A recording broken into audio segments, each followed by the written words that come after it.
어, 균형을 위한 구제, 이렇게 말씀의 제목을 지어보았습니다. 균형을 위한 구제. 여기 14절, 16절, 14절, 15절 이렇게 보면은 균등하게 하려 함이라. 그래서 많이 거둔 자도 남지 않고 적게 거둔 자도 모자라지 않았다라는 말씀을 인용하여서 헌금이, 구제 연보가 어떤 목적을 가지고 있는지 하나님께서 바울 사도의 글을 통해서 이 당시 고린도 교회 성도들과 그리고 신약의 성도들 그리고 오늘날 우리들에게까지 하나님의 진리를 가르쳐 주시는 말씀입니다. 여전히 어느 한 부분을 똑 떼가지고 하기가 어려워서 읽어보면은 이 말씀도 같이 읽어야 될 것 같고 또 읽어보면은 또 이 말씀도 같이 읽어야 될 것 같고 그래서 아예 한 장을 다 읽었더니 보니까 9장도 같이 읽으면은 더 좋을 것 같은데 너무 많은 거예요. 그래서 8장만 읽었습니다. 우리 그리스도인들에게 또 신약의 성도들에게 구약에도 마찬가지였겠지만 돈 문제는 가장 민감하고 또 사람들의 마음을 들었다 놨다 하는 문제입니다. 그래서 이 돈이라는 물질이라는 대상을 어떻게 생각하고 바라보느냐도 교회가 교육을 해서 정말 성도가 원래 가져야 할 가치관을 가지도록 해야 합니다. 세상에서 가르쳐주는 물질과는 이런 개념이 별로 없습니다. 쉽게 말해서 물질이란 무엇이냐, 돈이란 무엇이냐라고 할 때 균형을 이루게 하는 용도로 쓰이는 것이다 라고 이렇게 가르쳐 주신 것입니다. 그래서 돈이 원래 돌고 돈다, 돈 이런 뜻이기도 한가 봐요. 돌고 도니까 돈이다 그런 것 같은데 그래서 돌고 돌아서 모두가 다 공평하게 나눠 쓰도록 이용하도록 하는 하나의 수단이다, 수단일 뿐이다 이렇게 여겨지도록 해야 되는데 돈 이러면은 나를 부자가 되게 하고 또 나를 아무것도 두렵지 않게 만들고 나로 강하게 하는 힘의 근원이요 이렇게 여겨지도록 세상은 우리를 속이고 또 그렇게 분위기를 만들어서 우리도 모르게 돈의 노예가 되도록 그리고 돈이 우상이 되도록 그렇게 만들고 있습니다.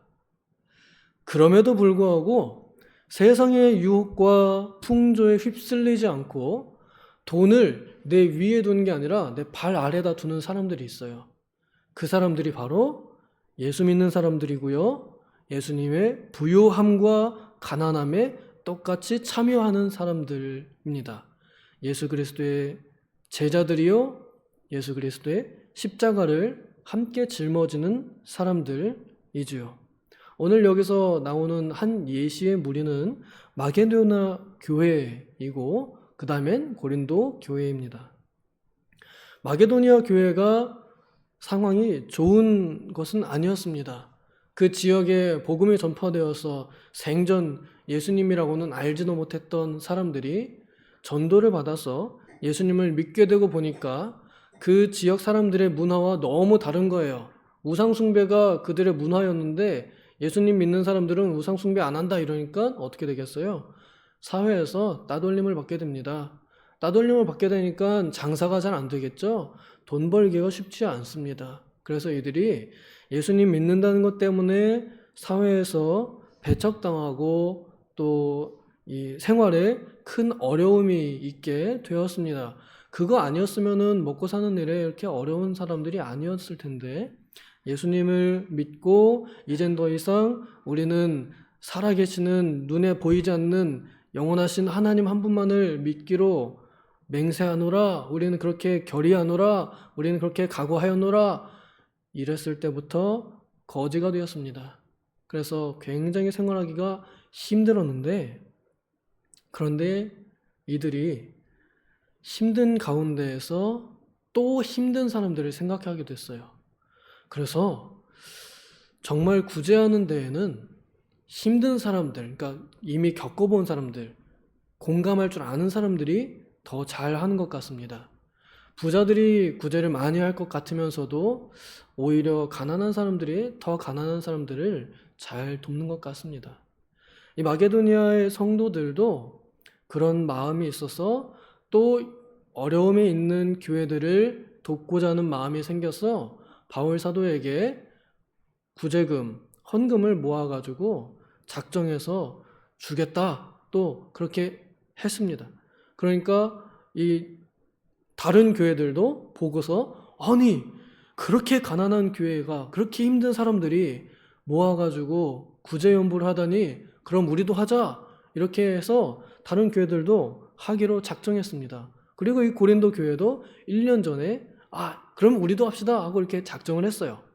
그래서 바울 사도가 이 고린도 교회에 방문할 때에 그들이 작정해서 준비한 그 헌금을 가지고 이제 다른 교회들에게 또 예루살렘 교회나 이런 데에다가 도와주게 하려고 갈 건데, 근데 바울 사도가 가기 전에 먼저 확실하게 한 번 더 잔소리를 하는 겁니다. 혹시 이들이 연약해져서 마음이 약해져서 그 작정 연보를 다 하지 못했을 때에 느낄 무안함, 바울 사도도 무안하고요. 그 다음에 고린도 성도들도 무안하고요. 그 다음에 이 고린도 교회가 작정하고 있다라고 하는 소식을 들은 교회들도 무안하게 됩니다. 그러니까 고린도 교회가 작정한 건 그건 그대로 잘 지켜야 되는 일이죠. 그래서 바울 사도가 칭찬하고 격려하기 위해서 이 편지를 써서 헌금에 대해서 가르쳐 준 겁니다. 여기 보면 바울 사도가 고통을 주게 하려고 한 게 아니라 그랬어요. 우리 설교자들이 가장 꺼리는 설교 주제 중에 하나가 뭐예요? 돈 이야기입니다. 헌금에 대한 설교를 보통 잘 못합니다. 특히 담임 목사님들은 더 못하신다고 합니다. 저는 합니다.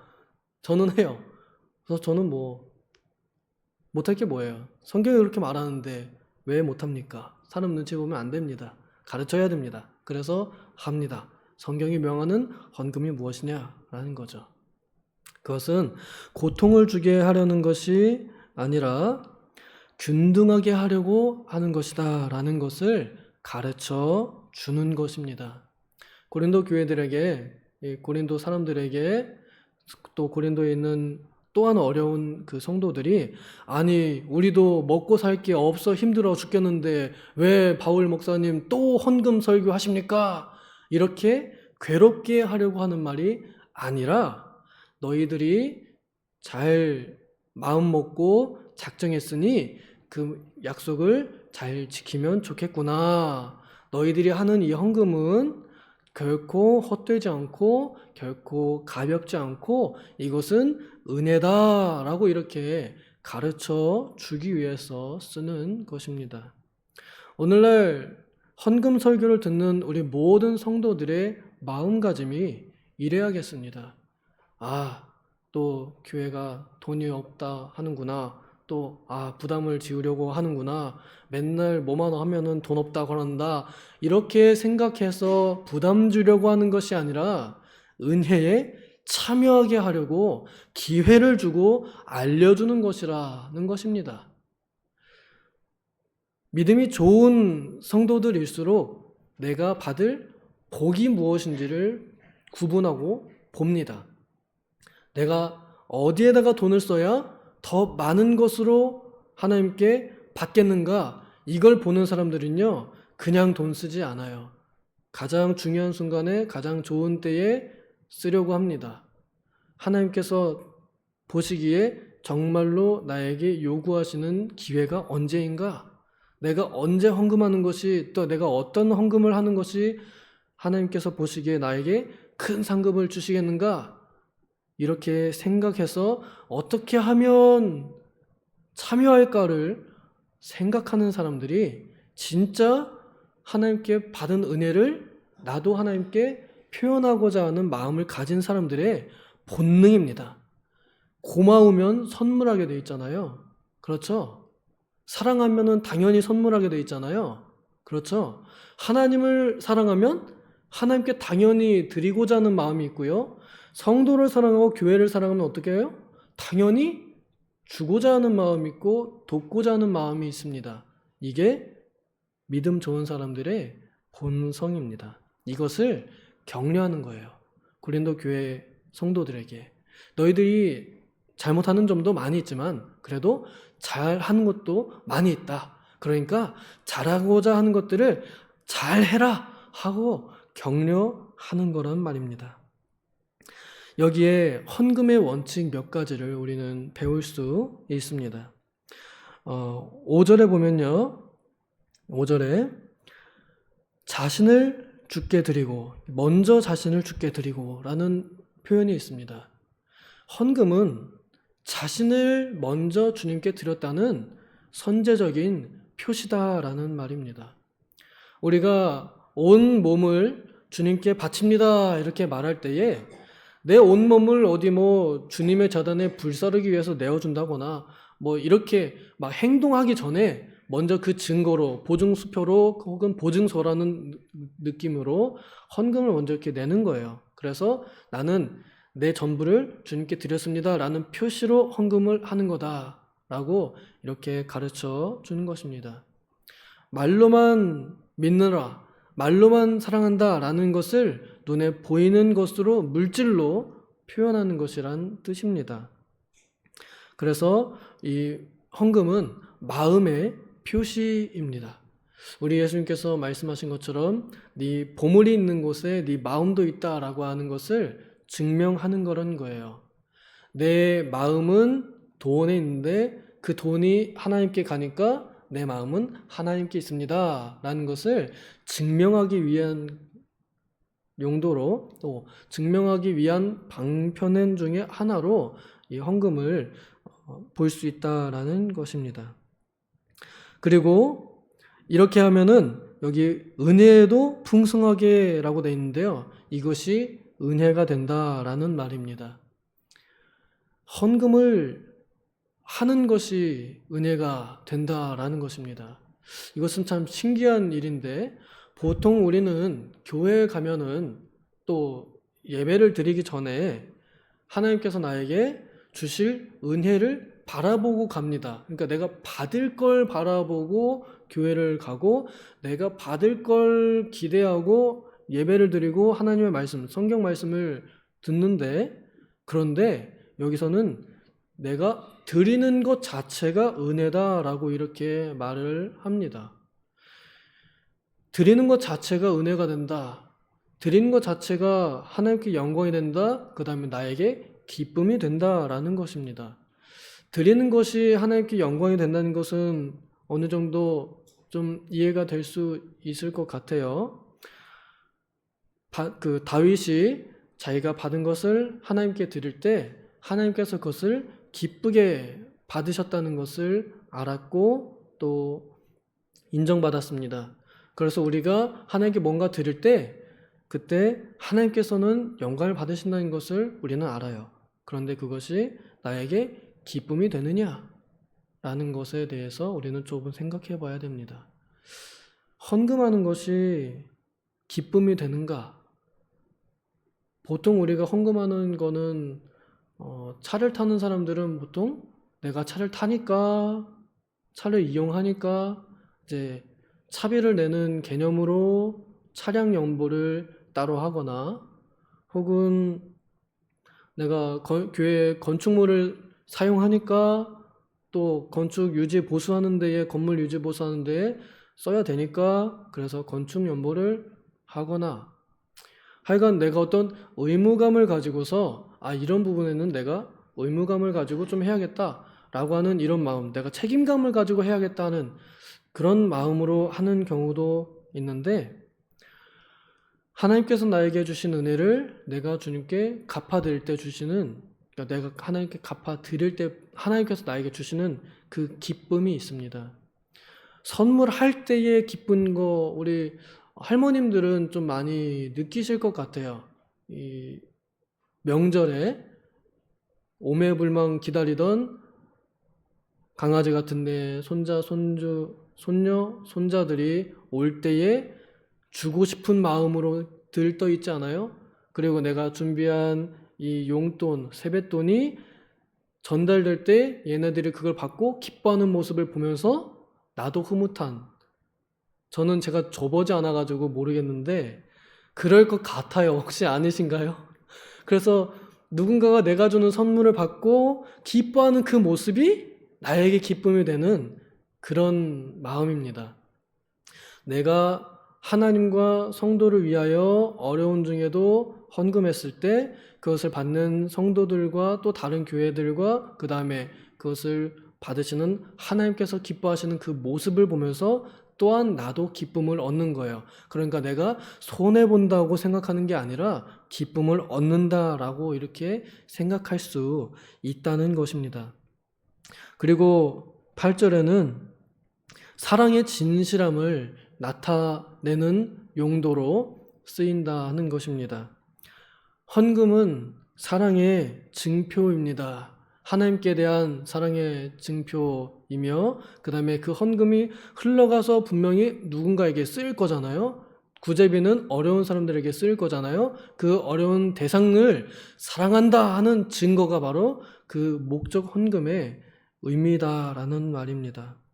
그래서 거기에 참여하게 되면 그리스도의 부요함에 참여하게 되어 그리스도께서 영적으로 풍성하신 은혜를 우리에게 주시는 걸 체험하게 되는 은혜가 있습니다. 그래서 헌금을 참여하면 그리스도의 부요함에 참여하게 되고요. 참여하지 않으면 우리는 그 밖에 있는 가난함의 맛을 보게 될 것입니다. 그러므로 우리가 물질적인 부자가 되기 위해서 하나님 앞에서 돈 놓고 돈 먹기, 그러니까 하나님께 많이 드리면 많이 주시겠지? 이렇게 해서 드리는 게 아니에요. 하나님께 드릴 때에 그리스도의 부요함이 내게 와서 내가 영적으로 풍요로움을, 내가 영적으로 충만함을 받기 위한 것도 있습니다. 그래서 헌금을 바르게 참여하게 되면 마음이 부요해지고 영혼이 풍족해지지만 헌금을 잘못 참여하게 되면 내 마음에 고통이 일어나고 시험이 들 수 있습니다. 이 일을 디도라는 사람을 보내서 맡겼어요. 디도한테 보내서 네가 헌금 잘 준비시키고 모아서 가져와라, 아니면 다른 데로 가져다 주어라, 이렇게 하는 겁니다. 디도에 대한 내용은 내일 함께 또 나누어 보도록 하겠습니다. 여기 마음이 있는 대로 하라고 했습니다. 헌금의 또 하나의 조건입니다. 마음이 있는 대로입니다. 이것은 능력이 있는 대로, 그리고 마음이 원하는 만큼이라는 뜻입니다. 그러니까 내가 원하지 않았는데 내가 원하지 않는 금액을 정하는 것도 안 된다는 얘기고요. 그 다음에 내가 능력이 안 되는데 그 능력 밖의 금액을 정하는 것도 안 된다라는 말입니다. 나에게 주신 믿음의 분량대로 또 내 재정의 능력대로 내가 할 수 있는 선에서 내 마음이 되는 만큼 하나님께 드릴 때 그때 기쁨이 되는 거고요. 하나님께서는 그 마음을 있는 것으로 보신다는 말입니다. 예를 들어서 우리에게 능력이 11조를 1,000만 원 할 능력이 있는데 근데 11조를 1억을 했다고 칩시다. 그럼 마음은 나는 1,000만 원밖에는 능력도 안 되고 마음도 안 되는데 어쩔 수 없이 뭐 옆에 있는 아내나 남편이 여보 우리 1억 합시다 이래가지고 나는 마음도 없는데 막 이렇게 억지로 했다 칩시다. 그렇게 되면은 하나님께서는 나머지 9천만 원은 인정하지 않으신다라는 말이에요. 그래서 하나님께서는 헌금을 물질로 보지 않고 마음으로 보신다라는 것을 우리에게 가르쳐 주는 것입니다. 그러니까 우리가 헌금에 대해서 시험될 것도 없고 낙심할 것도 없어요. 많이 드려도 필요한 대로 쓰시고 적게 드려도 필요한 대로 쓰실 분은 하나님이시기 때문에 내 마음에 원하는 만큼, 자원하는 만큼, 기쁜 만큼 내가 감당할 수 있는 만큼 하는 것, 이것이 올바른 또 은혜로운 헌금의 방법입니다. 부디 바라건대 우리 교회 모든 성도님들께서 헌금이라는 덫에 빠지지 않고 은혜에 빠지기를 원합니다. 그래서 헌금함으로 할 때마다 그리스도의 풍성함이 우리에게 입혀지는 은혜가 있기를 소망합니다. 기도하겠습니다. 하나님 아버지, 어려운 중에도 주님의 은혜를 생각하여 이 몸 바쳐 드리기 위해 또 주님과 형제들을 사랑하는 증표로, 교회를 사랑하는 증표로 우리는 얼마의 물질을 주님께 바칩니다. 주님, 우리가 이렇게 드림으로 하나님께서는 온 교회를 균형을 이루시는데 우리가 드리는 이 헌금의 용도를 잘 알고 그 목적을 알고 의미를 알고 기쁜 마음으로 참여할 수 있게 하여 주시옵소서. 감사드리며 예수님의 이름으로 기도하옵나이다. 아멘.